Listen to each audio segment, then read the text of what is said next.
Well, that's definitely some kind of music there. What's up, everyone? Welcome to That Game Rules, the worst gaming podcast ever recorded, where every week we break down a retro video game and all the pop culture that surrounds it.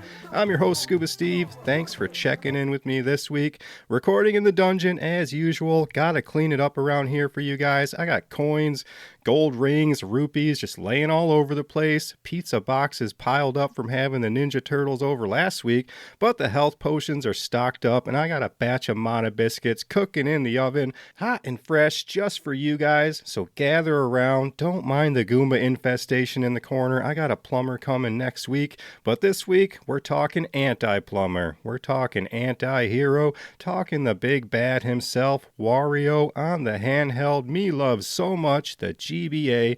So let's break down that barrier between hero and villain, using your head, of course, because it's time to take down Warioland 4. But first, if you're new here, what have you gotten yourself into? Well, every week here, we go back in time, we talk history, we talk movies, we talk cartoons, and just playground memories from back in the day. Then we're going to get into the game vitals. We'll go over the box art, characters, stages, the music in this game. We'll check out some comments and reviews. And then finally, we're going to give this game some awards, slap a ranking on it, determine once and for all if that game rules. Because one man's trash is another man's treasure, and Wario's kind of like a garbage man. He could be working in sanitation. But speaking of garbage, email the show at thatgamerules@gmail.com. Tell me what games you want to talk about, as well as thatgamerules.com and all the socials. Find me over there as well. It's just me here. It's just a one-man show. I'm not an influencer or a comedian. I am just normal like the rest of you with a dumb normal job who wants to spend his free time talking about video games. So when I say we on the show, and I'm not talking about the voices in my head, I'm talking about you, listener, because it's just you and me sitting on the playground talking about Nintendo, Sega, and all our childhood friends. So whether you're working, driving, doing chores, maybe mowing the lawn, just let your brain relax for the next hour or so, and let's just soak up the nostalgia. What have I been up to myself before we get into this? Spring's coming, and I'm looking forward to what I hope is the summer of Cedar Point.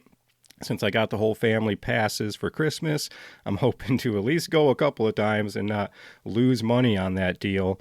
As far as me, I got a bunch of kids, if you don't know. Let's update them real quick. My oldest son, he's about halfway through the police academy, and he's coming up to that point in the academy when they like mace each other and tase each other, and I wish I could be there for that. My oldest daughter, her 21st birthday is coming up, just to make me feel extra old again.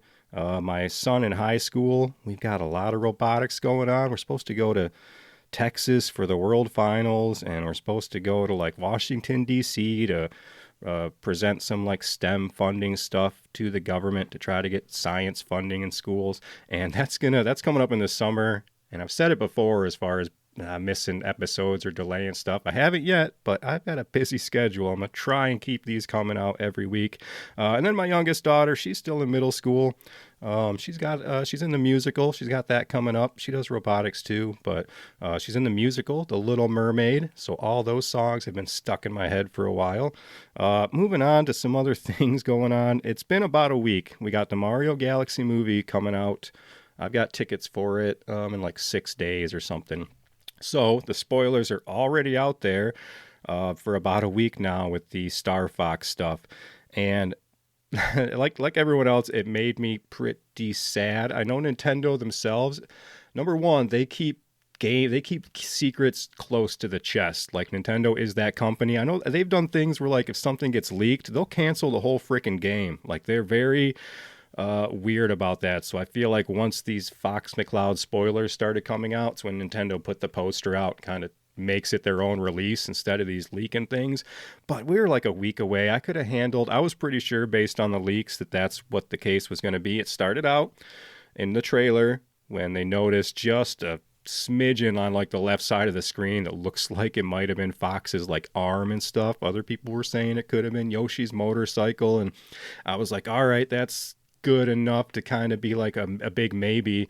But then there was some leak that was like the cast list out of like Sweden or something stupid like that. And it had Fox McCloud and the voice actor listed. So that was the second one that I was like, crap, I think that's pretty real and that's probably going to happen. And then they released the poster and it's like, it's fine. I'm still excited. And sure, there could still be big cameos and stuff happening. But as you know, through the MCU, I was big on trying to avoid those spoilers. I love that in theater reaction, as dumb as that is sometimes, with people cheering and all those weird things. I enjoy it. I would have went freaking nuts if I had no idea Star Fox was coming and they threw Star Fox in the mix in the theater. I mean, it's happening now, so we're all talking about that Smash Brothers movie, the Nintendo Cinematic Universe. It's pretty much official. I'd have liked to experience that in the theater, but I'm still super excited. Nintendo, they'll be shadow dropping. What was it, like Metroid Dread? That was out of nowhere. I mean, these games take time. It's usually, if things are getting spoiled, it's toy companies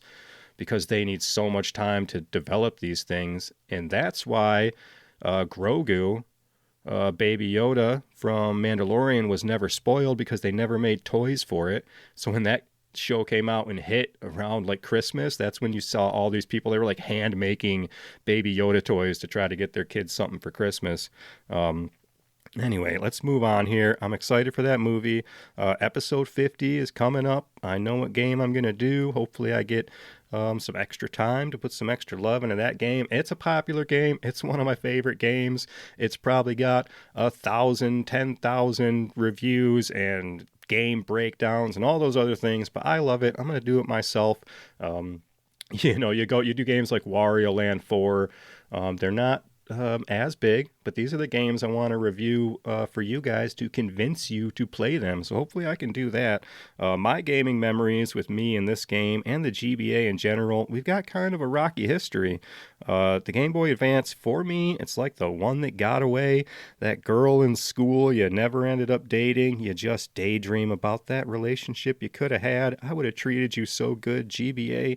In 2001, I was 18, 17, and I was just all about the 64 and the GameCube eventually. It wasn't, I mean, I had some friends, so we're playing GoldenEye, we're playing Smash, all those things, and on the GameCube, so we're still all the 4 controllers, that kind of thing. So the GBA kind of slipped by.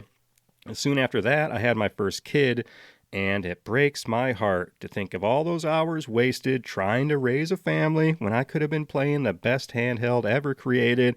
And I did eventually pick up the GBA and a couple games at my local Blockbuster going out of business sale. Just a weird memory I specifically remember.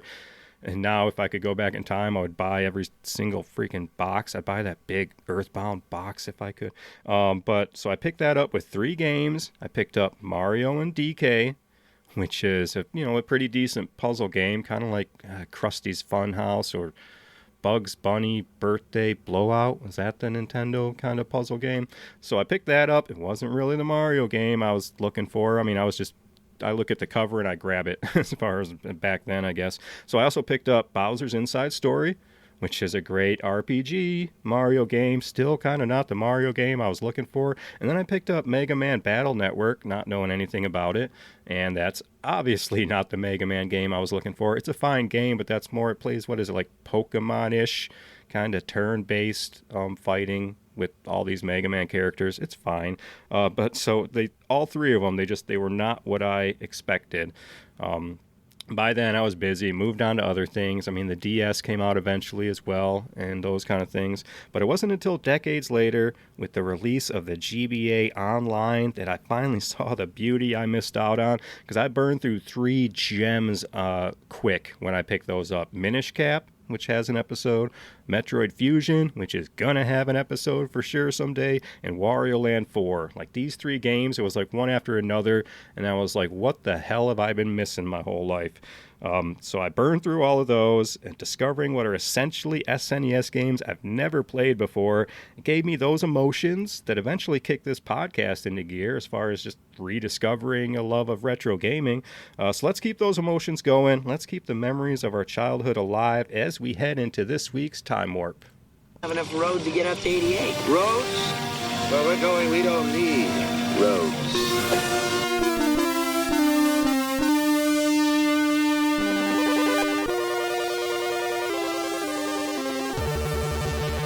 And we have got another special time warp today with a special guest in the studio. Say hello. Yeah! Fire! Here I go! Okay, all right. Wario is the party star! He's excited to be back from the Super Mario Land 2 episode, so give it up for Wario. Wario, how are you doing today? I'm a Wario. I'm gonna win. Yeah, you're all right, Wario. All right, let's talk about this game. Released 2001 for the Game Boy Advance, and back in 2001, we made it through the millennium. We've made it through the Y2K, but let's check out Wario. You got a special request. You want a commercial from your Game Boy. Let's hit it.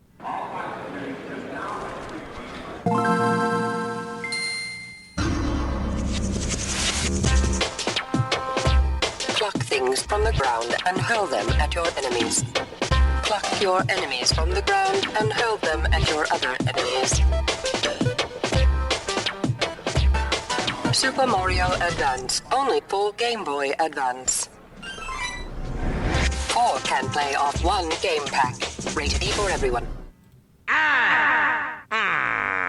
I'm sorry, Wario, Super Mario Advance. Mario's selling those systems, buddy. So I was going through a bunch of those old GBA commercials and Game Boy, and there's just so many that make sense when I look back at it, themed around public transportation. Airports, subways, like the doctor's office. So they picked all these things that may not seem, you may not be making these dots if you're a young, or connecting these dots if you're a young kid. But before cell phones, like these were like the dead times. If you didn't have a magazine, or you're just staring out the window, or you want to go real old school, when you used to sit on the bathroom, you didn't have a magazine, you're screwed. You're just sitting there reading the shampoo bottle. So that's what it was like back then. That's why they were making these commercials specifically for those downtimes, those airports, and like I said, waiting at the bus stop, all those kind of things, which is actually kind of what made the Game Boy, the OG Game Boy, really sell, was that, giving these businessmen that Tetris puzzle game and stuff to play on the subway. I was going to do a Tetris episode because I love the history of that. There's not much to that gameplay as Tetris, but there's tons of history on that in the Game Boy. I will do that episode eventually. Maybe we'll do like a Tetris Dr. Mario kind of mashup. But that's it. We'll keep moving. The year's 2001.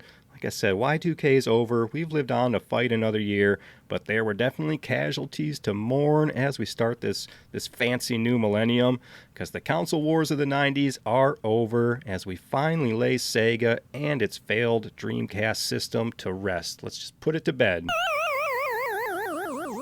And while Sega lays cold and dead in the ground, Nintendo's doing a victory lap, releasing both the GameCube and the GBA that year. And the Game Boy, like after years of playing Transformers, Game Boy has finally reached end game boss level status. The Game Boy has finally achieved its final form. I don't know if you remember those old accessories for that gray brick, but we've moved on from the OG Game Boy to from the Game Boy Color, the Game Boy Pocket. You had the Game Boy Micro, Super Game Boy, and don't even get me started on all those accessories. I love me some Game Boy camera. But it's like the big magnifying glass fold-out contraption the Game Boys used to have. And it's a good thing that GBA sold well, because the GameCube released to that lackluster fanfare, also in 2001. Cue that Challenger approaching cutscene, because Microsoft in their deep pockets released the Xbox, and with PlayStation already securing a foothold in the market, a new round of console wars began and continues to this day, thanks to the idiots of the internet.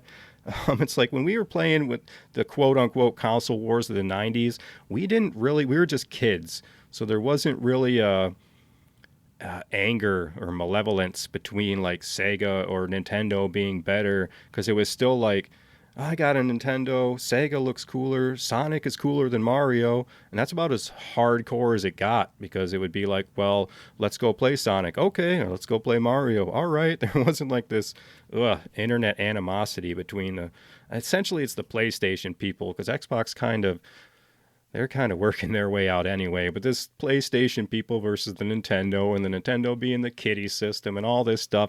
Let's just play the games you like, people. But to add fuel to that console war flame, GTA 3 came out in 2001. And for some reason, that's where everybody had to pick a side. You can still like GTA and Mario. It's okay. I'm telling you, it's okay. We all like different things. And the thing about art is it's subjective. So you can't tell somebody they don't like something when they like it. I love tons of admittedly bad games, and I love me some corny TV shows and crappy movies. So let's dig through that rental bin, check out some of these movies from back then, check out some of the TV shows, getting the old movie treatment. Some of them released in the big screen, some of them straight to video. Franklin's Magic Christmas and the Little Bear movie. And I like Franklin and I like Little Bear. They're just some good heartwarming old shows. But if you're a cool kid, you're watching stuff like Recess, and our main man here finally got himself a movie as well. 3, 2, 1. Got a blast!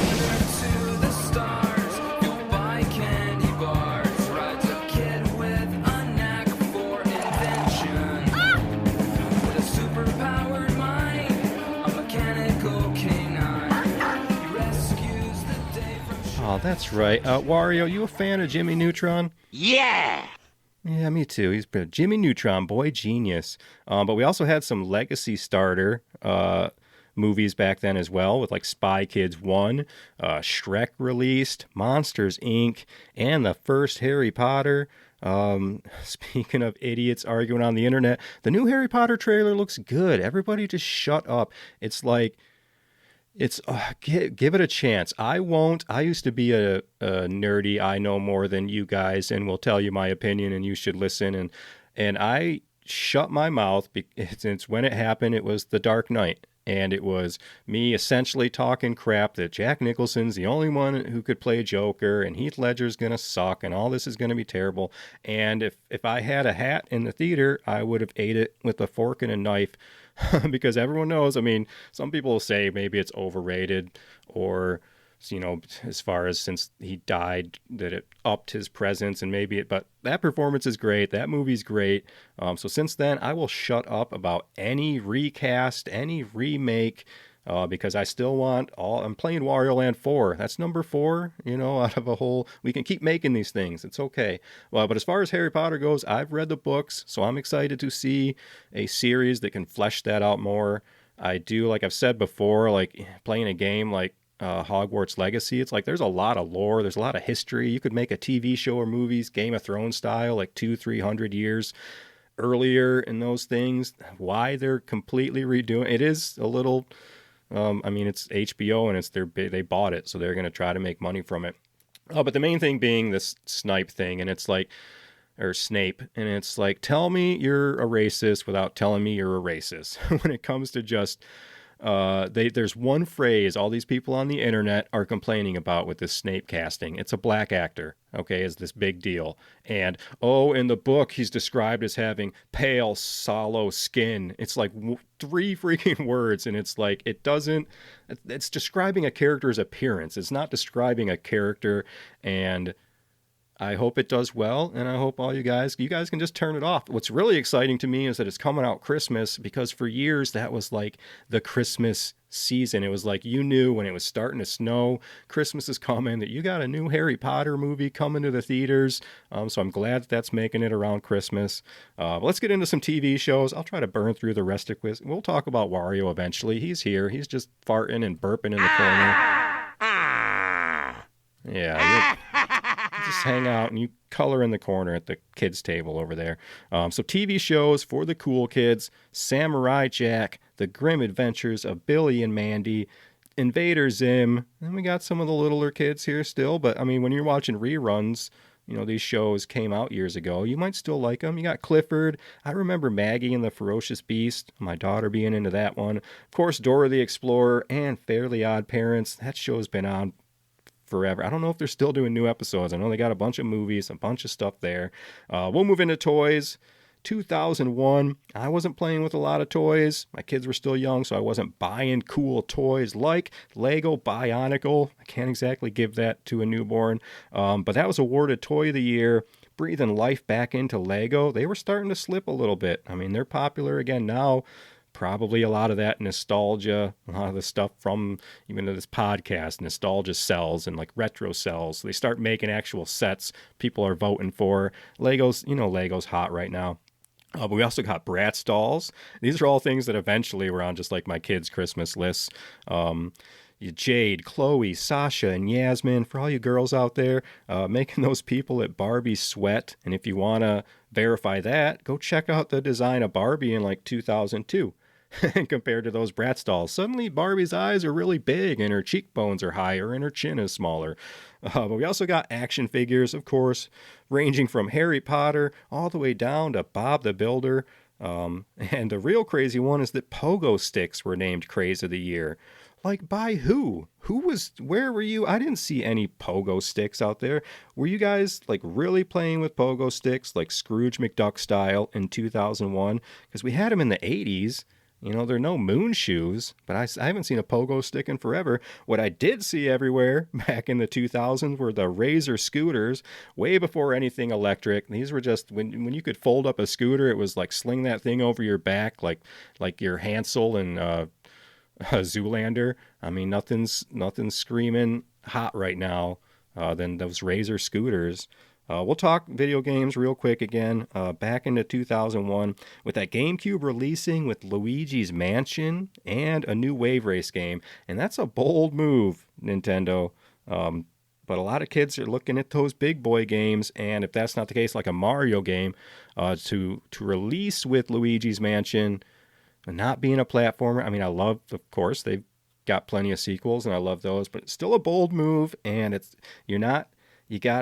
you're releasing that system, you got to make the headlines, and you've already got PlayStation and Xbox like beating you to the punch there. That's why the GameCube kind of just sat in the background. You're lucky though, you had Pokemon Gold and Silver, and Pokemon's always going to be popular with Nintendo. And also back then, if you had a PC, if you're one of those weird people, you're probably playing The Sims. Again, I did play a lot of PC games back then. It's a lot of the Tycoon games, and I think like the Mech Warrior and Command and Conquer, Red Alert. I like some old PC games.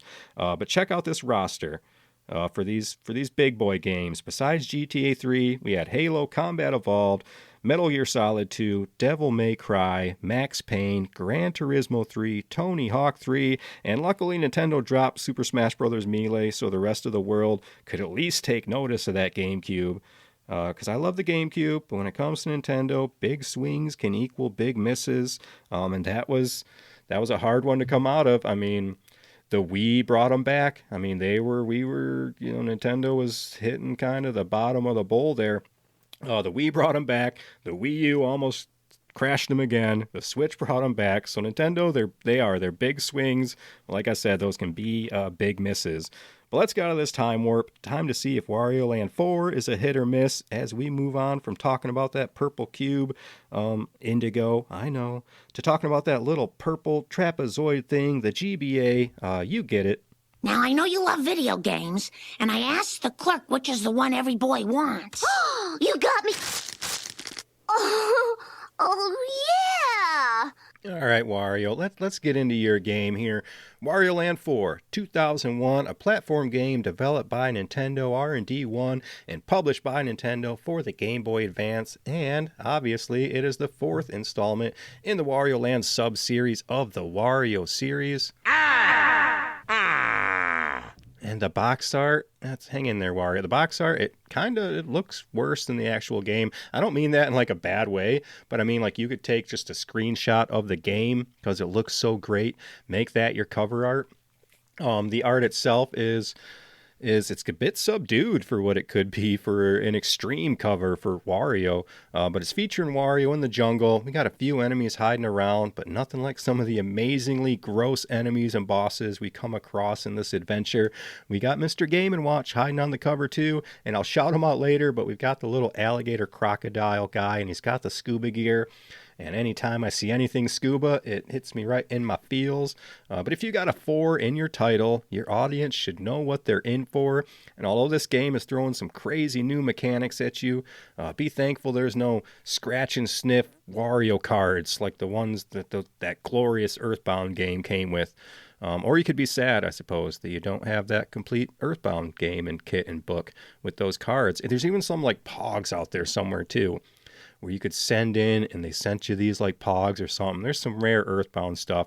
And Earthbound, I think it's just like my number one gross game because of those bosses, although Wario brings the gross too. But I love that game. I'm speaking a lot about Earthbound lately. I got Earthbound on the brain. But speaking of gross... I'm a Wario. I'm gonna win. Let's talk about the history. Let's talk Wario. Let's talk Wario behind the mustache.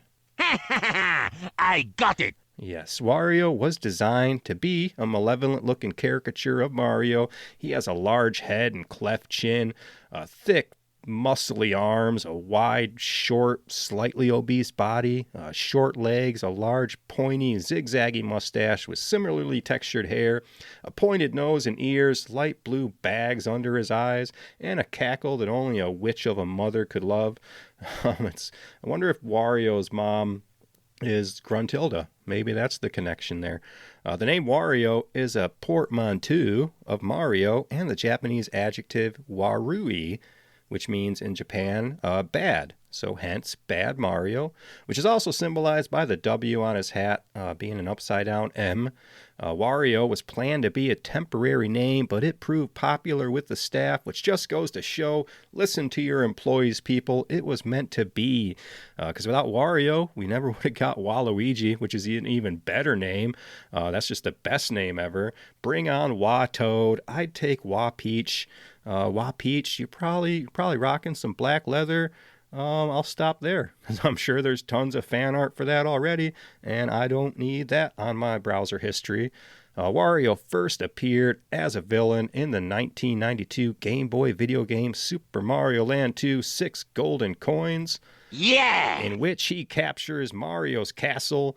Tatanga, that alien guy, the villain of the first Super Mario Land game, is a henchman of Wario in the second, implying that Wario is responsible for the events of both games. That makes Wario like the Dr. Wily. He's like the mastermind behind Mario's demise. I got it. This was followed by the first game in the Wario Land series, Wario Land, Super Mario Land 3. Nintendo loves those long colon names. Especially on the GBA, because it's like Super Mario Advance 4, Super Mario Land / Super Mario Land 3 Update Mario 2. So those are like the titles of these Game Boy games, which was always confused me too, because I know they're just kind of remakes and updates, but they play kind of different, like on the GBA. It's not like your Super Mario All-Stars on the SNES that is just kind of beefed up. Like, I feel like it plays a little different. It sure is not the Mario 3 I'm used to playing, whatever the Mario Advance version of Mario 3 was. So we had Wario Land, Super Mario Land 3, and that introduced his first villains, Captain Syrup and her brown sugar pirates. And then in his next appearance, this is a banger, Virtual Boy Wario Land. Wario has the ability to move in and out of the background. He also has the ability to give you a headache and make you nauseous because you are, in fact, playing the Virtual Boy. A sequel to the Game Boy game Wario Land 2 features Captain Syrup's return as the antagonist. The game introduces Wario's cartoon-like invulnerability, allowing him to be burned or flattened without sustaining damage, which will be a continuation. He'll keep that going. When it comes to Wario Land and they're called reactions, I believe, in this game, but transformations, power-ups, whatever you want to call them, they're not basic. The way this plays, it's not like I'm getting into gameplay already, but it's not like a hit a block and get a power-up. It's environmental. So in order to turn into that puffy Wario and float, you got to get stung by a bee. Sometimes you might need to drag that bee. You might need to bring that bee to a certain area to get puffed up. Or you might, same with the hammer guys, you got to kind of bring them to where you got to aim it so that when you get hammered and squished, you fly in the right spot. But anyway, Wario's journey begins out of the toilet and into our hearts. Wario's pretty well established by the time Wario 4 came out, and that chubby yellow guy managed to rake in some treasure on that release. Shut up and take my money. In the United States, Wario Land 4 sold 720,000 copies and earned $20 million by August of 2006. The game ended up selling a total of 2.2 million copies worldwide. That's a lot of Wario for the masses. And don't sleep on Wario. Besides the fact he probably smells. The game received critical acclaim. IGN gave Wario Land 4 a 9 out of 10, citing its well-thought-out level design and replayability, and it's a huge amount of replayability. There's different modes that I didn't even know about until I started digging into this game. Different modes that change the entire game, and that's what I love, replayability that isn't just insert hard mode. I mean, this has a hard mode, and I'll tell you about it later. GamePro said, quote, boasting fantastic graphics and awesome transparency effects for water and fog, Wario Land 4 pushes the GBA to its visual limits. I believe that. GameSpot stated, quote, the gameplay is tight and varied, the graphics are detailed and bright, and the sound is second to none. I don't know about that sound. Nintendo Power itself stated about its own game, its polished variety paired with a mishmash of moves, which makes Wario Land 4 fun through and through. And it's nothing like Nintendo to review their game. Give it a good 5-star review. Wario is the party star. And it's weird reading reviews for Nintendo games from the company that makes them. But that's okay. Give yourself a gold star, Nintendo. You're stating the game's polished, and that's what Nintendo does. Polish is a proper word to use. Especially when talking about this game. It's the graphics, I'm telling you. I thought games like Yoshi's Island was like peak 16-bit graphics, and yes, I love my Donkey Kong countries, but that's the art started to take that turn into like 3D with those CG rendered sprites, and I'm a sucker for that like pixel art. So I'll save the GBA tech research for another episode, but was that thing running like an FX12 chip or something? It does things I've never even seen with sprites and level stretching and twisting, and I will be digging through this GBA library for a while to find more games to blow my middle-aged mind. But if this game isn't blowing your mind, it's blowing your eardrums out. Wario is kind of like Shrek level gross, so maybe he can't hear this bizarre soundtrack with all that wax in his ears, but the music hits a big WTF.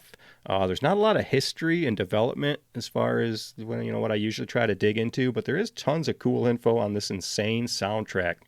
So, Wario Land 4's music composition and sound design was created by Ryoji Yoshitomi, and is unique when compared to most other Nintendo games.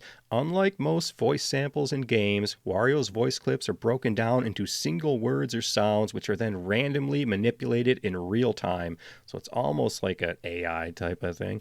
Wario's voice clips are contextually randomized. For instance, he may say things like yeah, or laugh when he gets hurt, or he could grunt in pain when finding a treasure chest. So he has all these voice sounds, but then they're random. Which makes for more kind of random fun in this random game. Wario just grunting and burping and farting his way to the bank.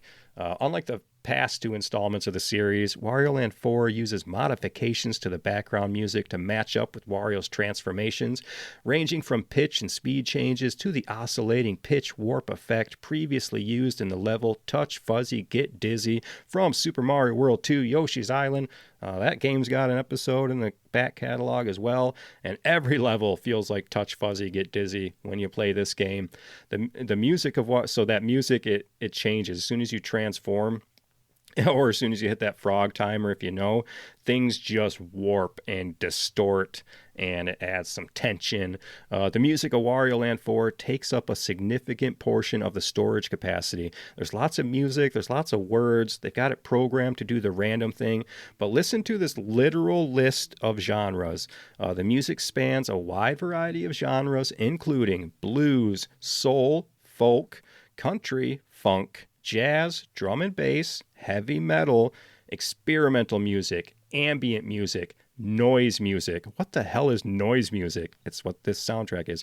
And musique concrète. That's a French word, I think. As such, the soundtrack as a whole can be considered eclectic and uncategorizable. So it's wait till we make it to that sound room. What a perfect description for this game. Uncategorizable. You can't even put this soundtrack, because at one point I'm like, am I hearing like Japanese K-pop? And then the next one is like a Souls, like New Orleans tune. It's very obscure. I'm gonna shout out some tech stuff I don't know about here. The general instrumentation for the game's music comes from the Roland Sound Canvas SC-8850, and I'm shouting him out because this thing apparently is a big part of all of our childhoods. It's part of a line of sound modules that, as a whole, was used in countless soundtracks associated with Super Mario and its partner franchises, other Nintendo franchises, and video games in general through the mid and late 90s and early and mid 2000s. So this thing was making some sounds for us. The game also uses a number of stock vocal samples. So just stock vocal. You can go find them free on the internet now.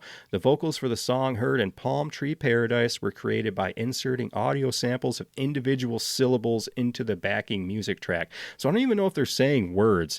They just have chunks, because it's in like Japanese. They have just chunks of syllables mashed together. I guess that's one way to avoid copyright. You're going to hear that piece of music. You're going to hear Palm Tree Paradise later in the episode. But of course, Wario's voice in Warioland 4 is famously provided by Charles Martinet. This era of Wario's voice is known for being higher pitched, energetic, and more maniacal compared to his deeper, kind of more gruff modern voice. I'm a Wario. I'm gonna win. I've met him. Fire! Here I go! Not Wario. Charles Martinet. He's a cool dude. I had my Mario 64 box signed by him, signed it over to Scuba Steve, so no way that thing is going up on eBay. Not that I would do that anyway. I hate that crap.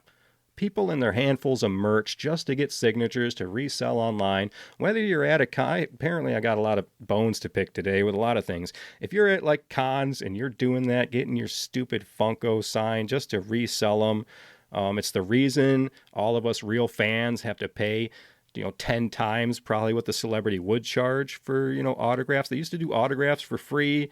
I mean, but it's like, I wouldn't want to sign something and have someone else go make $100 off it, especially when you're trying to connect with fans. So it's got to be such a grumpy situation to be a celebrity and be like, fan, reseller, fan, reseller, like this line of people to try and determine how you're going to interact with them. But then it turned into just on the street. So it's like, not that I see celebrities, but if you see people out on the street, they're not more apt to just accept you and sign things because you're one of those middle-aged person. You're like knocking over kids so you can get your crap signed, you piece of crap reseller. You freaking son of a... You son of a bitch. All right, well, let's lighten the mood with some weird, creepy-ass music, and we'll break down these levels one by one. Here's your Frog Timer music, so get those pointy shoes moving and hurry up.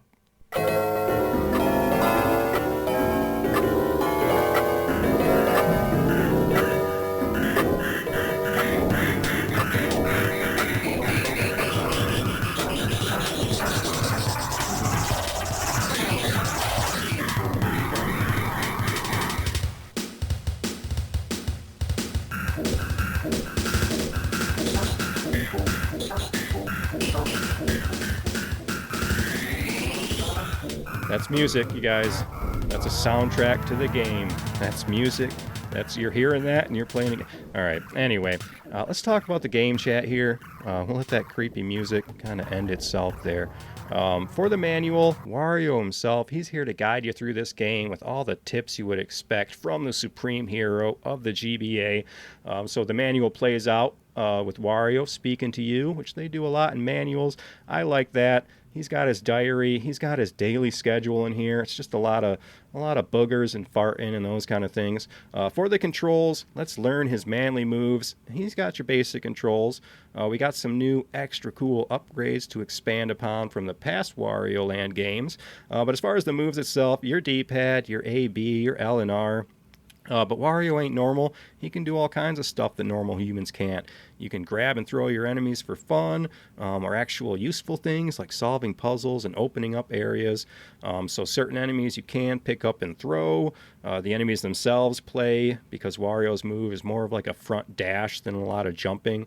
So a lot of enemies have the spears or the spikes that you gotta wait for him to turn around to run into them. His head is hard like a hammer, but it ain't heavy like a hammer, because although Wario isn't a fan of bathing, he can still, at least he can swim like a fat puff fish. There's no drowning mechanic in this game.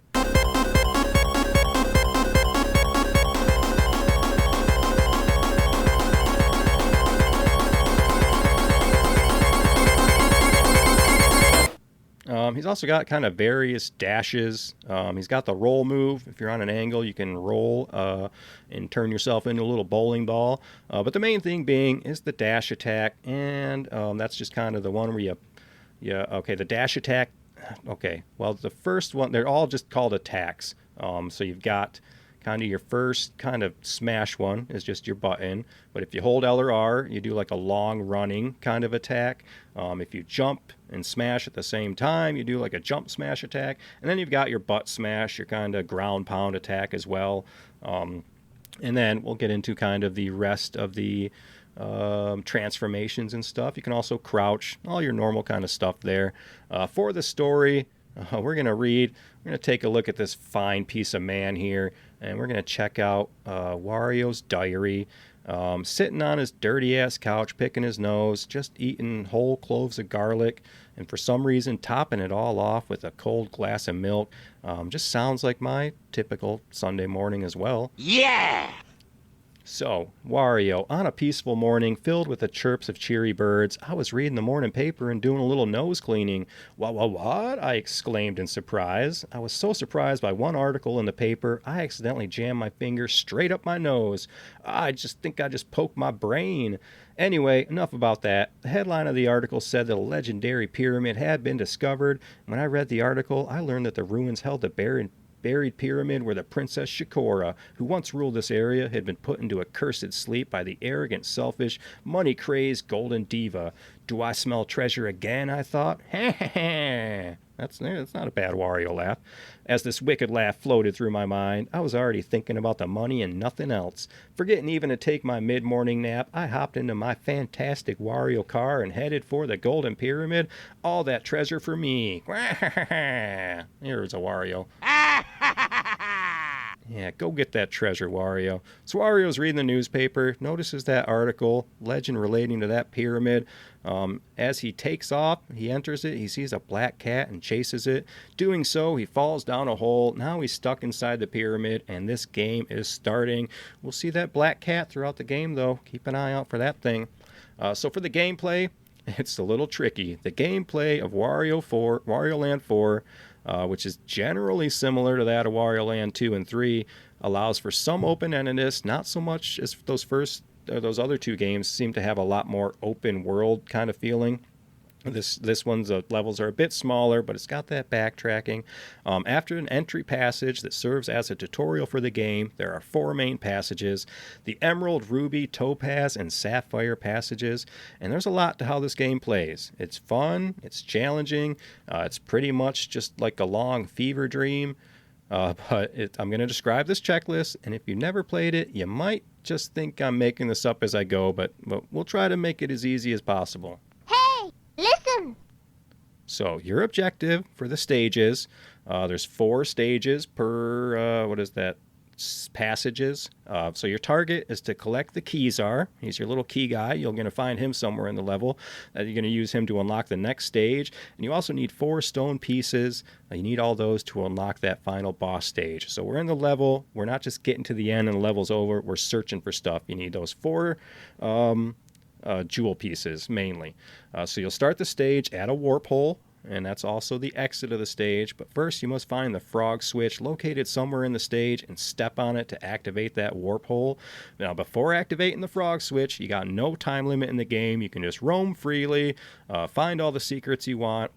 Sometimes you'll find all 4 your stone pieces, your jewel pieces. Sometimes those aren't available until you hit that frog switch. So there's a lot going on there. But as soon as you hit that frog switch, a timer will start to count down. That's when you're going to get that creepy music. The whole level's going to start to shake. It's very like Metroid escape the level type of vibes. And you got to make it back to the warp hole at the beginning of the level. And that's where things get weird, because now you're backtracking, but it's not just... going back. This is where the game gets crazy. Like I said, with that Metroid level tension, that music changing, it starts to melt and distort. You got to hightail it to that exit, but some parts of the level, they're closed off since you hit that switch, but other parts open up. Sometimes, like I said, sometimes the keys are after the frog switch, and you have to hunt them down while your timer's going. It completely changes the level, giving you whole new obstacles to get through, to get back to the portal entrance. Even Sonic kind of level. You can be up high, you can be down low. There's secrets as far as shortcuts. There's secrets for tons of jewels, just tons of secrets. If you run out of life, and your little life points there during the stage, or you can give up during a pause, you're going to leave the stage and you're going to lose out on all your treasure. And if you fail to reach that warp hole on time, you'll start losing all your collected money. It kind of starts its own timer. And once all that money's gone, you're knocked out of the stage and will lose all your treasure. That's that's the best, easiest way I could describe what we're going to do in this game. Now we know. And knowing is half the battle. So every passage, like I said, contains 4 levels, culminates in a boss fight. After those 4 main passages, you get to your final golden level pyramid, which serves as a recap of your 4 themes and, of course, houses the final boss of the game. So after your 4 levels, you'll come to a pretty insane looking boss. This is like per passage. So you'll beat your 4, you got all your jewel pieces, but then you come to these bosses. None of them are super hard, at least in normal mode. But the time some of these artists took to get these disgusting details on these sprites, you guys and gals, you artists, you're just the best. It's like, think of like those gross close-up shots from like Ren and Stimpy, or even like SpongeBob, those kind of gross shots. Yeah! So for the bosses, a little more detail here. So like I said, you got to collect all those stone pieces just to be able to unlock that door for the boss. But before fighting the boss, there's a shop selling special weapons and items to use against the boss. In order to buy those items, you must enter the minigame shop to earn frog medals. So there's a lot more going on here. The thing about it is each boss fight has a timer right when you start, and you must beat that boss before time runs out. But the other thing is the boss is going to be guarding some treasure chests in the background. So when the timer falls below 1 minute, those treasure chests will start to pop out and disappear one by one. The amount of treasure chests left once defeating the bosses will then be passed on to the final boss, and the amount of total treasure chests left after defeating the final boss and this game will then determine which of like 4 endings you get in the game, as well as opening up some new modes and stuff. So we'll talk those items and mini games here down the road, but we'll get into the levels themselves. We got the passages. You got the Emerald Passage, themed around nature. The Ruby Passage, themed around mechanics and technology. The Topaz Passage is themed around toys, games, and other playtime ideas. And the Sapphire Passage is themed around horror and danger, prominently involving ghosts and the like. And you know I love me some horror levels. But you start out this game in the entry passage, 1 level, the Hall of Hieroglyphs, and it's your perfect tutorial level because me like pictures, me no like words. So this tutorial has just, some background. So you're going to teach you all your moves and your jumps. But what the hell is Mr. Game & Watch doing here? Referred to in the game as the, quote, strange little dude, Mr. Game & Watch guides you through your moves via posters in the background. He also runs the item shop before the bosses. Who is Mr. Game & Watch, you ask? You will have to wait for that Mr. Game & Watch episode. That will never happen on this show. So you make it through your tutorial level, learned all your moves, make it to your first boss. You can learn him as well. There's no treasure on the first boss as far as like the timer. He's easy. He's a tutorial boss. He's just like every boss you'll hear me talk about as far as their sprites though. But seriously, you need to like Google image search these bosses. Just Google image search Warioland 4 bosses. Go do it now. I'll give you a few seconds.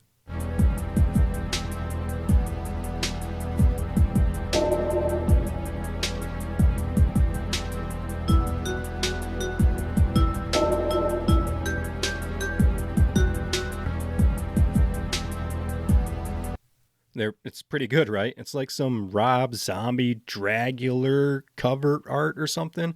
Also on that first boss, try to catch those GameCube Easter eggs in the background. Purple was so hot back then. Sorry, indigo again for you nerds. I'm a Wario. I'm gonna win. So you can go into these passages in any order. We'll just go in the order I play. It's kind of easiest. There's definitely easier and harder passages. We'll start out with the Emerald. It's Palm Tree Paradise. And Wario, he's pretty fly for a fat guy, because we get our first Wario reaction, and things are getting pretty heavy, Doc.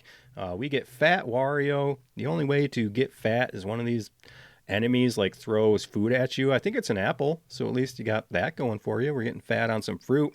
But he throws his weight around to easily smash enemies, mainly breaking blocks with a single jump.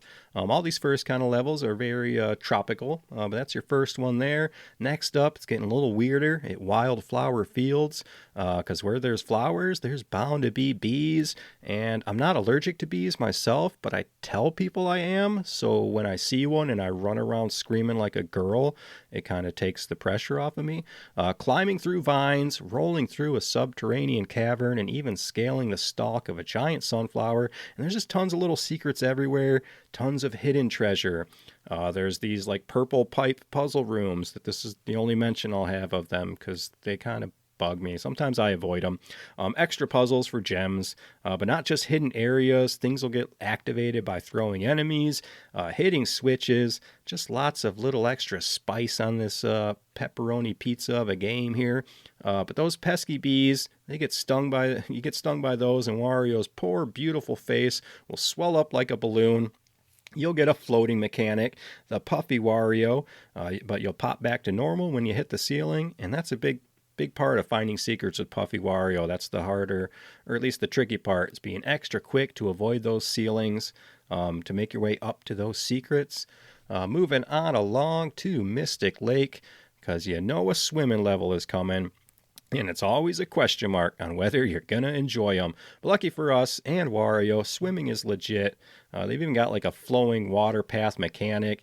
You can tap your buttons to swim faster. In this level, there's some more of those creepy, like Ren and Stimpy looking scary, ugly fish enemies, giving you some jump scares even popping out of the walls, but some really nice sprites. They're really big and cartoony. And again, no breathing mechanic, no sonic drowning here.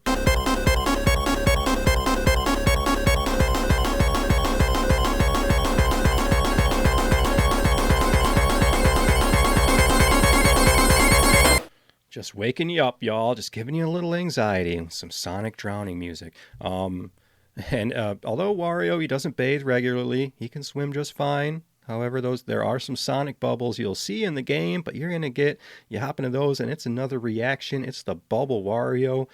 You're just trapped in a bubble. You lose all control except the ability to move back and forth as you float on up to the surface, avoiding things, hitting those water flowing paths. All these reactions are all, and these transformations are all just part of solving puzzles. The weird thing is about this game is it's like, every level's different. Let's move on to like Monsoon Jungle, the next level. Every level is a surprise, whether it's the enemies, the gameplay, the level design, or the glorious artwork.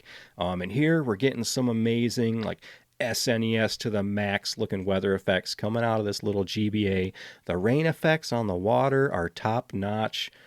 Like it's even as it's raining, it's got the water, like the plops coming up in the water. And it's again, details you don't need to add to a game, but when you do, it's like maybe you don't notice them now, maybe you'd notice them if they weren't there, but again, they're top notch. Shout out again to those little swimming crocodiles with their little scuba tanks.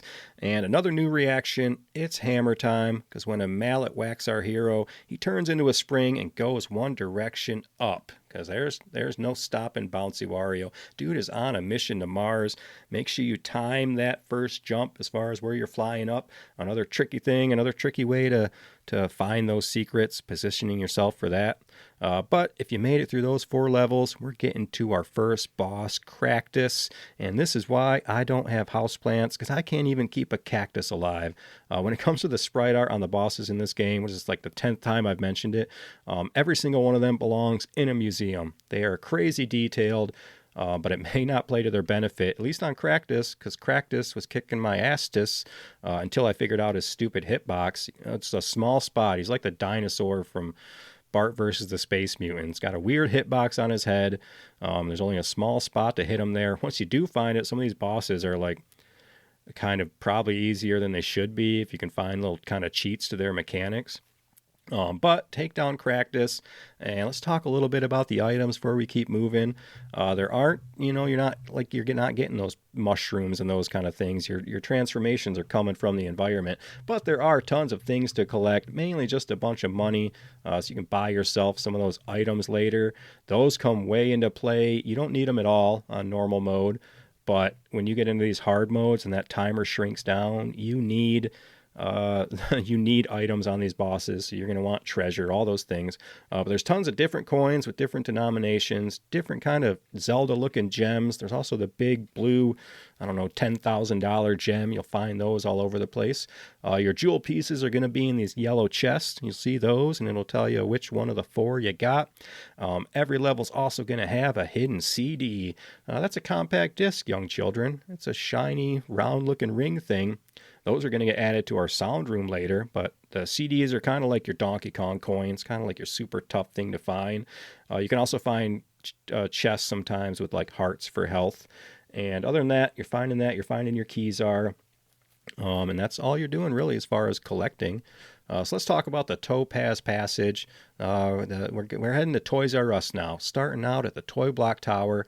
It's given those Mario Factory vibes from Super Mario Land 2, so making some connections. Now it's less platforming, way more maze-like and puzzles, but it does have little mini Wario car enemies and just props in general for these like toy and board game themed levels versus your basic grass, desert, fire, snow, level. To at some point like the factory levels, like they're big in Donkey Kong Country, big in Wario games, but then like the toy kind of theme levels, the toy rooms, because the art gets really crazy. But not just that, it's the mechanics. Moving on to the next level, the big board, and the art, it's getting crazy good again. You've got those like Lego pine tree things. Do you remember those? And like chalk drawn backgrounds. The background here looks like the big kindergarten classroom rug with like the roads and stuff you would drive your Hot Wheels cars on. So we've got that art. It's really Yoshi's Island too, really kid-like. And the level, this one, it plays like a board game. So it's got this thing at the bottom, like a row of icons, and you're constantly having to roll dice like a solo little Mario Party minigame. And the mechanics are so weird and fun, constantly stopping. You have to hit that icon like at the right spot to display the right. It could drop an enemy on you. It could drop coins. It could open up access to the area. You can see the icon you're trying to hit. It can do reactions. It can otherwise just randomly throw you for a loop. And what's crazy is it's like this concept like this, it could work for like an entire video game where you have this constantly changing the level based on this, dice block that you're constantly hitting. It could change. It could be a mechanic for an entire video game, but for here, it's just one level, and then we're one and done. But we're moving on to Doodle Woods and more new mechanics. Another cartoon level, another new mechanic. Lots of crayon and pencil art, lots of like sharp pencils you're jumping over and that kind of stuff. It's like you're running through a school lunchbox or something, or also given in those NES Micro Machine kind of feelings as well, as far as these big school looking stuff. You got more weird enemies like pig ballerinas, lots of rolling around like a bowling ball in this one. But this level, it's got a big flying pig chasing you, this Bob Ross wannabe looking artist without pants. He's going to be chasing you the whole time while drawing enemies, and then he throws those enemies at you while he's chasing you. And then after you get Keysar, the level gets even more crazy. As you're running, the doodles on the wall themselves start to come to life and attack you. I'm gotta win. Yeah, you can take them out, Wario.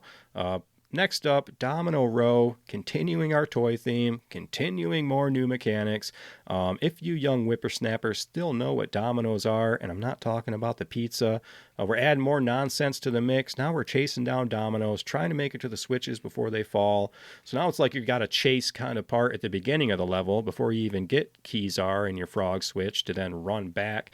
You have to hit the switch. The dominoes start falling. It's not tough, at least to kind of... None of the levels are super hard. They're just fun. And once you learn things, I mean... Like I said, not hard in the sense of hard platforming. It's more puzzles, making sure you get all those jewel pieces. But we'll move on from here to our boss of this world, Aerodent. I don't know what that word's supposed to reference, but it's like a big teddy bear balloon, big cute teddy bear balloon, being controlled by a mouse like he's Ratatouille or something. Dropping parachute toy soldiers on you, which are fun to see again. And you're going to want to take those, they're spiky. You're going to fire those sharp toys right up into that bear's bunghole, collect your treasure, and be on your way. But let's stop at that mini game and item shop, because finally we got a game making the points worth something. It's like, I don't care if these mini games are dumb, lame, and annoying. I'm American, and I'm ready to waste my money on some BS. So give me some mini games.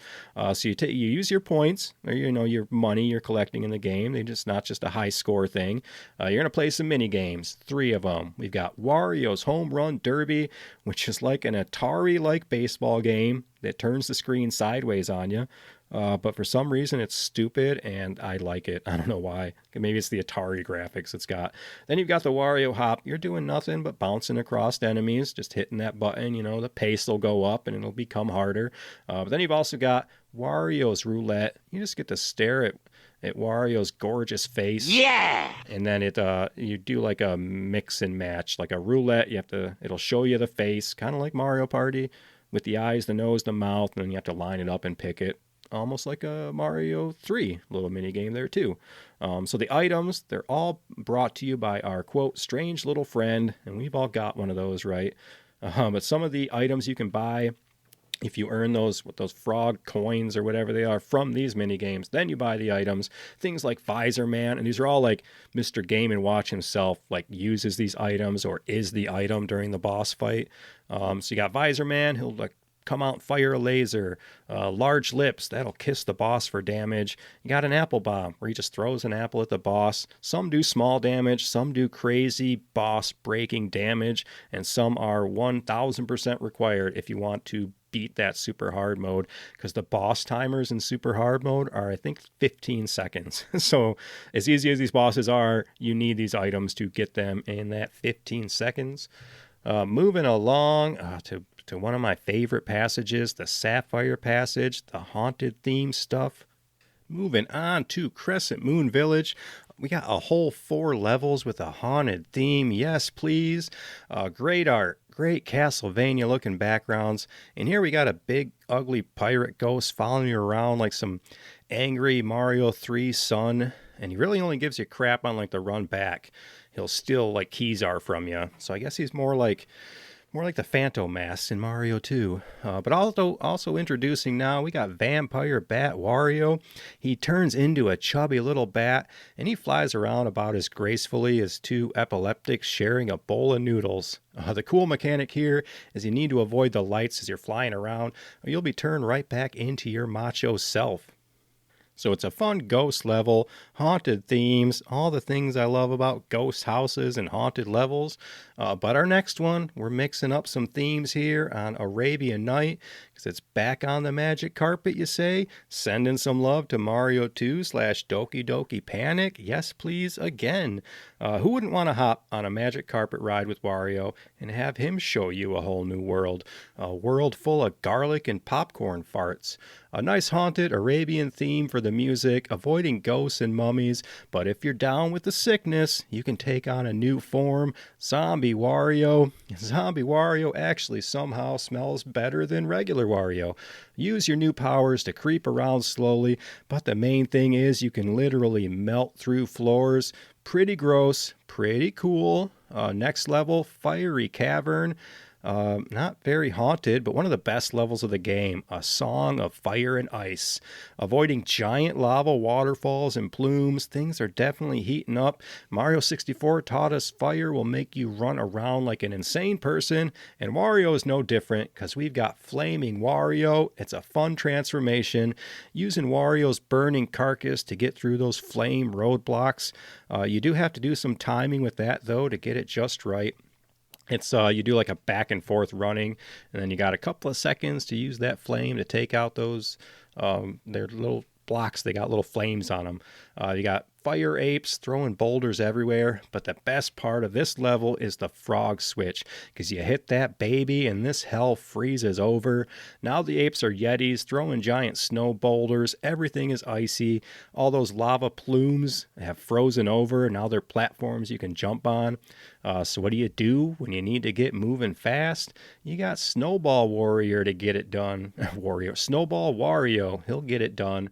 Rolling and building that speed, knocking down walls. Instead of like the bowling ball, you turn into a snowball and you can only kind of waddle around, but then you start picking up speed like a snowball down a hill. Start knocking out walls and tunnels and all sorts of fun. Next up, Hotel Horror. No room service here, and if it sounds like a level called Hotel Horror is going to be a maze of doors, well, you're right. But it's cool. The doors are numbered. There's even little maps like on the walls, like as background art, but you use those maps to make it through the level. Use the reactions when you can, all your haunted ones, get all those jewel pieces, and check out of this hotel to get to our boss of this level. Cat Bat. I can't even explain Cat Bat. You just have to see it, fall in love with Cat Bat yourself, take Cat Bat home with you. But we're gonna slide along to the Ruby Passage, starting with, this is the all mechanical kind of levels. So we've got the Curious Factory. Now it's feeling Wario, because we got big moving gears, rotating platforms, and we got the flat Wario ability. That's F-L-A-T, not F-A-T. A different ability here. Those pistons, they'll squish you down to a size 3. Now you can float around back and forth like a piece of toilet paper blowing in the wind. The details look great in the background. There's some cool transformer-looking things in one part of it. It's a dingy factory environment. It's a perfect fit for our gross hero. The next one, the Toxic Landfill, and this is Wario's favorite vacation spot. It's one of the best levels visually to me, because you got the green, nasty smog filling the area, just piles of garbage, including tires, old lockers, and just mountains of old tube TVs. And I hope nobody threw out their Triniton. That's like the goat of old CRTs. That's a top-class CRT. You got sewer pipes. They're just dumping nasty green goo, and it looks perfect for a quick swim. I'd say hold your breath, but Wario loves this crap. Literally. Next up, the 40 Below Fridge, another ice level, so chill out Wario, heading inside the deep freeze. Just more snowball action for Wario and Yetis to avoid. Pretty maze-like, and some of these shortcut secrets and CD locations are pretty crazy tricky in some of these later levels. But finally, out of here, another weird one, the Pinball Zone. I got it! Wario, he was jealous of Sonic and all his casino action, so he's throwing his chips on the table. Even though Dirty Landfill is like right up his alley, I love these weird, colorful levels. Makes him feel almost out of place. Well, maybe not with his yellow and purple outfit, but not so much like pinball play-wise in this level. You're mainly throwing stuff into baskets, so you're not doing like actually turning into a ball Sonic style or anything, but the level's funky, the backgrounds are weird, and there's new mechanics that isn't so maze-like as it is just learning like the puzzle of the room that you're in, activating these things by throwing like these balls and enemies into these cubes and stuff. But leading to another crazy kooky boss is the Cuckoo Condor, and this boss sprite takes up about like a quarter of the screen. None of these bosses are super tough in normal mode. Like I said, it's that timer mechanic, along with wanting to beat them in time to get those treasures. Just wait till we get to super hard mode on these guys. This boss, it's a giant cuckoo clock, and you break it eventually. It's got a gross chicken thing in it I'll talk about later. But the time has come. We've made it through all these passages. We've almost made it through this podcast episode. I still got a lot left. I was like, I'll do a quick little Wario episode, and I'm way over an hour now. Where's this even coming from? But let's get into that golden pyramid, the golden passage. It's going to put everything to the test. I'm a Wario. I'm gonna win.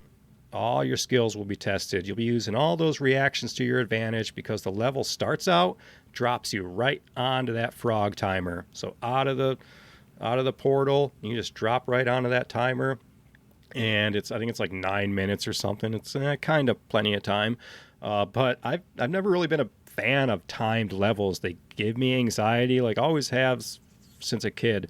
Not even the timed ones, starting with the camera following levels from like Super Mario 3 that kind of forces you along. I'm like, I'm a sissy. I like games to stand still and let me do my experimenting and get in my comfort zone. But I love this game. I love the timer aspect. So like I said, maybe I can grow as a gamer. But we're going to get to this final boss now. It's the Golden Diva. It's a huge boss. Now it's taking up like half your screen. You got all your treasures. You can see them piled up in the background there from all those other bosses you took out. And this lady, you got to keep taking out mask after mask by throwing items, spring jumping, knocking items into her. You got to break that final mask to reveal the Golden Diva's true form. And when you finally take her down, all that remains are her collagen-injected lips. Kick those to the curb and collect that treasure. I'm a Wario. I'm gonna win. There you go, Wario. You did it. He explored the pyramid, taking down boss after boss with his skill, talent, and stench. Winning back the items Princess Shikora once wore. After completing the passages and completing that pyramid, taking out the diva, Mario meets that cat again, who turns out to be Princess Shikora herself. Wario defeats the Golden Diva, exits the pyramid with all that treasure, and upon their escape, once that cat turns to her true form, depending on the ending, it could be a brattish little child. It could be a female version of Wario, which is probably Wario's best case scenario. Then you get the Peach-like princess, but then ultimately you get like the super heroine, Samus-looking like princess. Shikora gives Wario a kiss on the cheek and ascends to the sky as Wario watches. I don't know if angels come down and maybe she kissed Wario and dies and they're taking her up to heaven. But after she leaves, Wario grabs his loot, takes off in a vehicle. Could be the Wario car, could be some other stuff depending on your ending. But the main thing being, you're off to celebrate. It shows the newspaper. It looks like you're going to get some all-you-can-eat steak, and that is the end of the game. Wario, no girl. He's got his treasure, and he's heading to a buffet, and that's all. That's what the guy wants. I mean, the end credits are fun, too. There's lots of weird crap going on in the background. Watch your credits, people. Watch your end scene teases and those kind of things. So you beat that game. Let's talk about these other game modes. You started out in normal. You can't start out in hard right off the get. Hard mode, you're given the option when you start the game to choose between the two. Things like the treasures change location. There's more enemies, including brand new, never seen enemies in the game. The clock timer is shorter. But should you prevail and get this ending, you ride off in the new Wario truck. It's like a big, dirty garbage truck that probably smells better than Wario. But beating hard mode unlocks even more fun. It's a secret. Shut up. With super hard mode, all of the above changes. Plus, you only start every level with 1 heart. There's loads more enemies. Now the frog switches are changing places. A lot of those are sometimes right underneath you as soon as you drop in the level. And Keyzar, the key thing guy, he's changed places as well. But do this one, and for your ending, you get a sweet Wario hover race car bed with this ending. Singles life is great, Homer. I can do whatever I want. Today I drank a beer in the bathroom. The one down the hall. Yeah. And another great thing, you get your own bed. I sleep in a racing car. Do you? I sleep in a big bed with my wife. Oh, yeah. But then, if you got your CDs, you get to the real prize of the game, the sound room. And a lot of games have this kind of stuff. You earn stuff, you get to go through and play your sounds, play your sound effects. I don't think I've ever, I know Mario Party has them, and I think you have to earn some of those to get new levels, but I never mess around with sound tests and stuff back in the day. But this one, all that hard work, finding those tricky CDs has finally paid off. Add all these tunes to your playlist now. Just like you heard in the music section, this is all just a jumble of nonsense sounds and syllables. And there's some weird album cover artwork too, and videos of people and things dressed as Wario. I would swear it was like AI slop if it wasn't from 25 years ago. Some of the titles of the hit soundtracks like Yesterday's Words, You in Your Shoes, Mr. Ether and Planaria, The Moon's Lamppost, and of course the classic Driftwood and the Island Dog. But then there's the real creeper, and that's the karaoke mode. With lyrics and languages I don't speak, and I don't know what's going on, and I can handle this game, but I can't handle this room.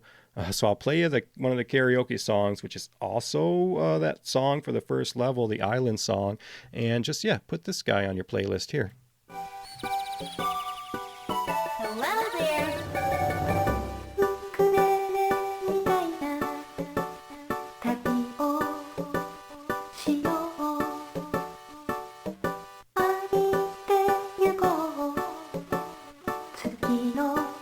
What's going on?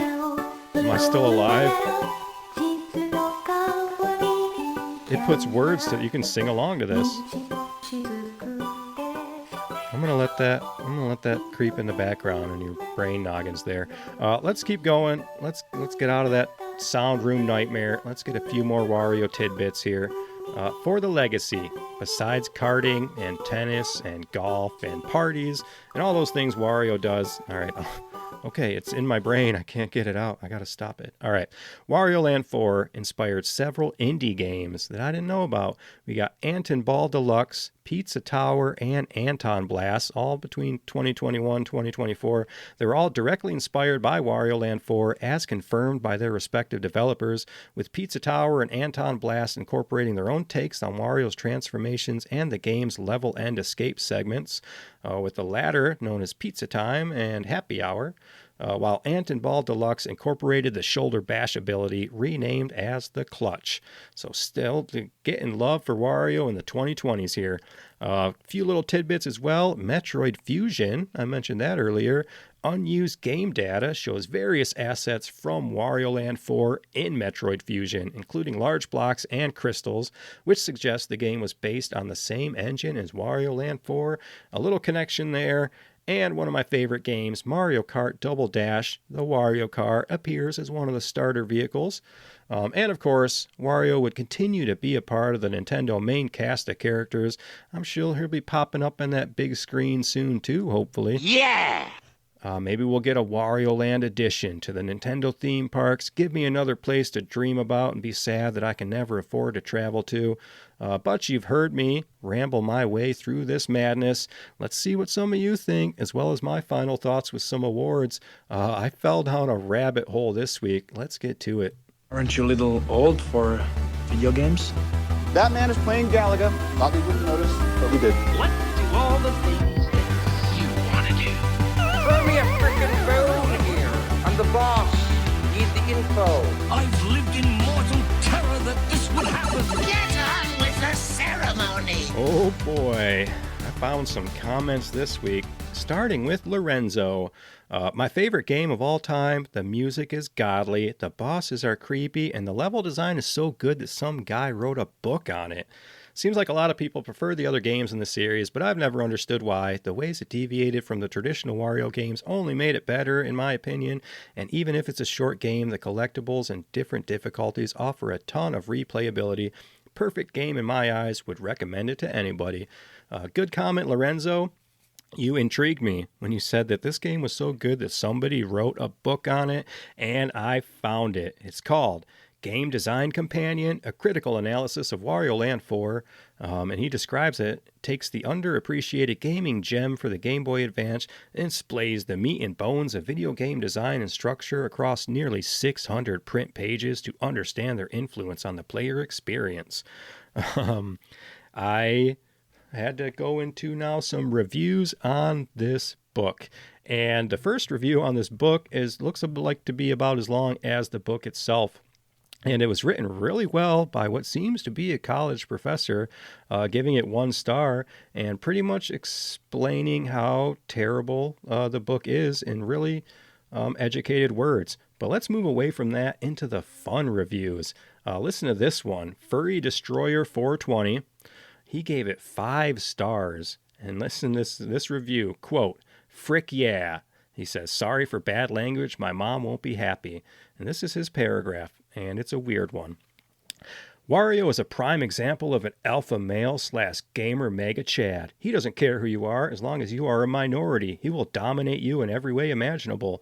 Wario loves money, and for that reason alone, you can tell that he hates frickin' libtards. To truly understand just how complex a life Wario leads, you need to beat libtards and minorities every second of every day of your life.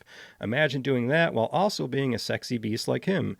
It is my firm belief that every single life form on the planet, no, the universe, is attracted to Wario, and because of that, it's not gay.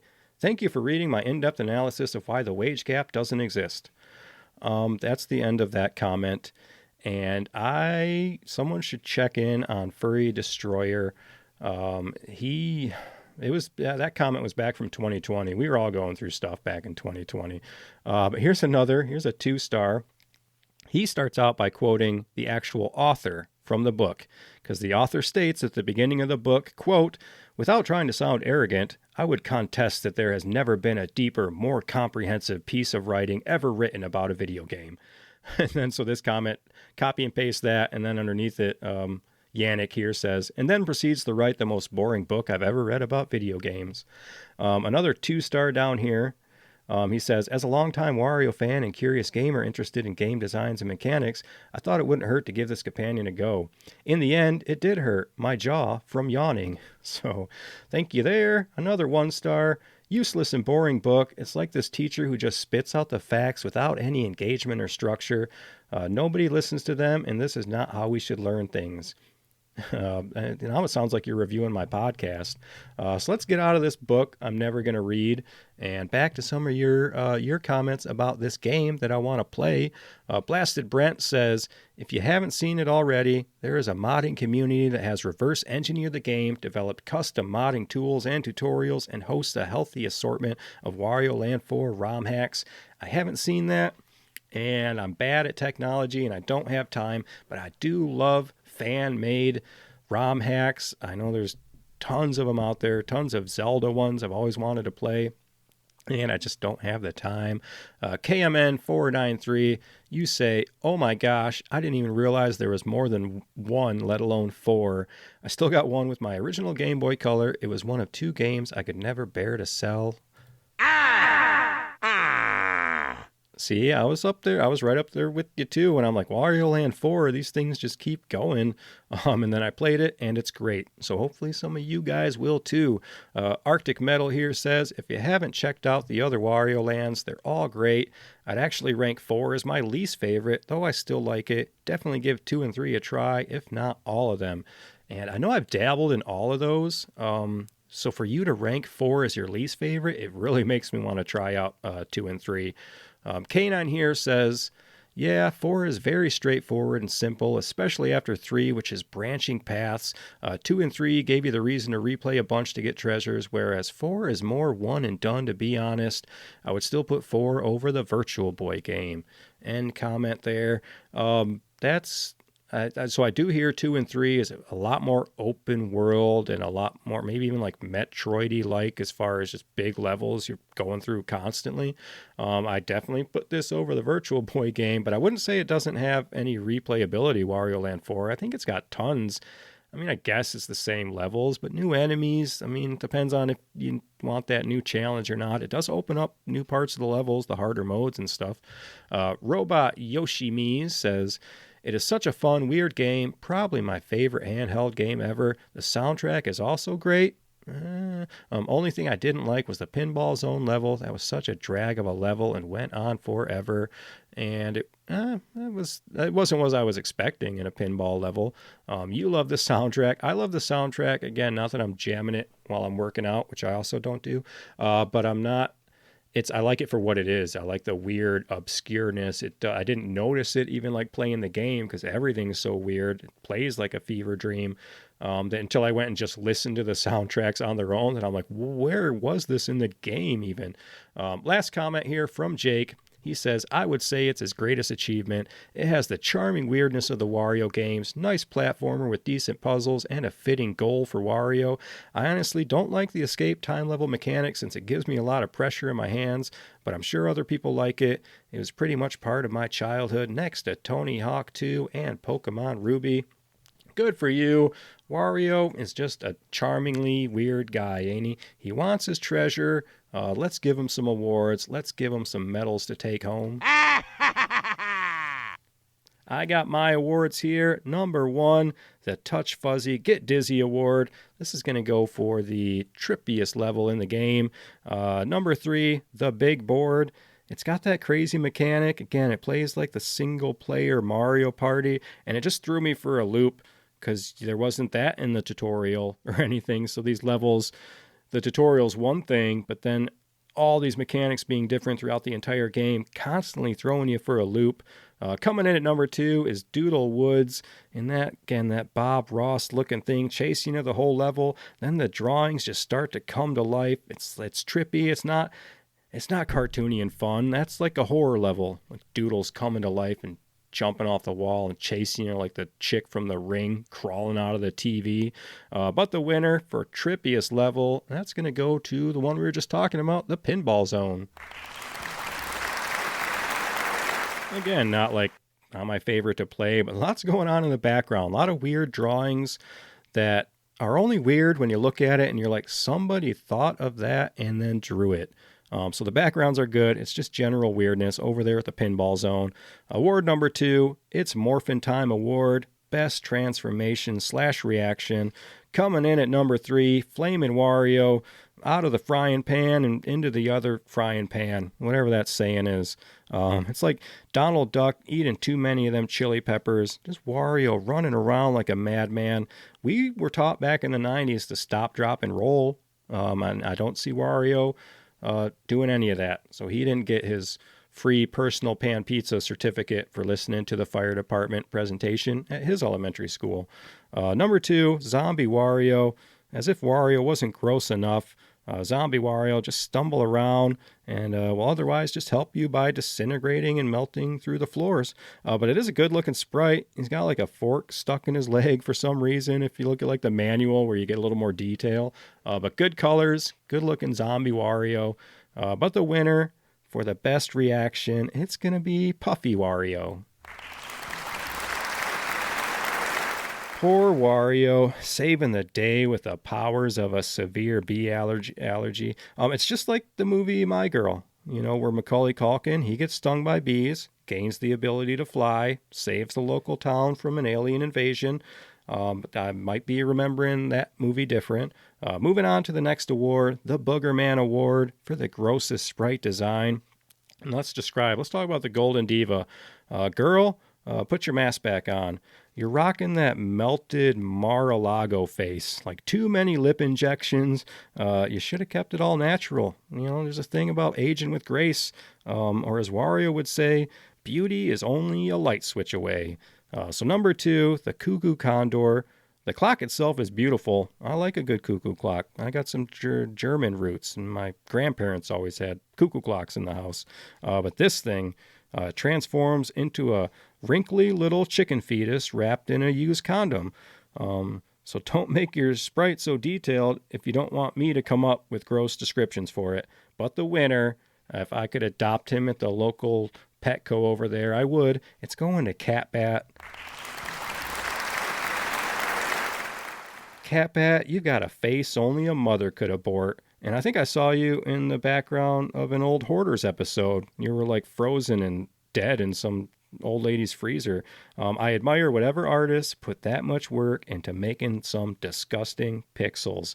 So let's get to some ratings, see if that game rules, rental, or should it be retired, and what would Wario do in retirement? I can see him maybe getting like a part-time job to stay busy, maybe drive a school bus. Maybe see Wario retire and become an elementary gym teacher with like the shorts and the whistle and the whole. Anyway, let's switch it up this week. Let's do scoring out of 25. We'll give Wario a letter grade. We'll give him a report card. So talking gameplay, visuals, music, sound, and awesomeness. Gameplay, 21 out of 25. The gameplay is just fun, and the constant mechanic changes keep you on your pointy little toes. Every level plays so unique between like the level changes and the hard modes, and each level is almost like 6 different levels. Add in the puzzles, Add in the items, boss attacks, mini games, the reactions, and this game will keep Wario busy, too busy to go mess with our plumber hero. For the visuals, we're going to go 24 out of 25. When you pack a game with art and visual details like you did in this game, it just brings the world to life. Like all these enemies and bosses, they all emote. Wario does the freaking Arnold Schwarzenegger Olympic poses and all these kind of things. It's got the 2D water. It's got like they added those rain splashes, the weather effects in this game, the snow, the smog, the fire. It's like you combine the SNES art of Donkey Kong Country and Yoshi's Island with the art style of the Garbage Pail Kids. And I'm all about that life. Music and sound, we'll do 15 out of 25. It's disgusting and gross, and I guess if those were the goals of this Wario game, it fits pretty good. Your ears are going to feel the pain. The sounds are great. The music's just bizarre. That sound room is just an acid flashback. I don't even remember it anymore, but I do love those warping, twisting music tones when that frog timer starts. For awesomeness, we'll do 20 out of 25. Awesome. It's still a thing here in the 2020s. To pick up a game like this, like I did, out of nowhere, sucked me right back into those Super Nintendo days. Another game that made me want to start a podcast to see if anybody else was letting these gaming gems slip by on their gaming checklists. Am I so out of touch? No, it's the children who are wrong. 16-bit gaming didn't die in the 90s. It is alive and well, folks. So does this game rule? 84 out of 100. It's time to see if that game rules. To ask the timeless question, if Wario 4 was a booger, would I pick it? And in 84, that gives our boy Wario a solid B minus on his TGR report card. It's a modern That Game Rules ranking for an old retro game that, just like Zombie Wario, slipped through the cracks. So Warioland, keeping the gross 90s humor going straight into the new millennium. Now just knock it off with the motion control, mini game, WarioWare crap you're putting out nowadays. Let's get back to smashing our heads through walls while we wait for that Wario cameo in the Nintendo Cinematic Universe. But that's going to be it, kiddos. We made it through another episode, and I am over an hour and a half. I don't know how I'm talking more about Wario than my boys like the Ninja Turtles last week, but we're getting up there. So we made it through this episode, and while Wario may still be full of burps and farts, the Wario car and this podcast host are running out of gas. So thank you so much for listening. Thanks for giving this old gamer dad a chance to share my love of video games, even if I suck at them. I want to hear from you. I want to hear from you all. Like, really, I'm not just saying it because it's the outro of the podcast. Send me messages, thatgamerules@gmail.com. And if you don't like the email thing, find me on the socials. We're just having fun over there, checking out the clips of me playing games terribly. So tell me I'm an idiot. If that makes your day better, I can handle it. If you do go on a treasure hunt, watch out for those bees. Also, help control the pet population. Have your cat bat spayed or neutered, or just take it out back. Show it where the red fern grows. Everyone have a great week. Stay safe. Keep gaming. I will see you on the next one. Wario, we're out of here. You got any more last-minute words of wisdom? Wario is the party star. All right, we're out of here. See you next week.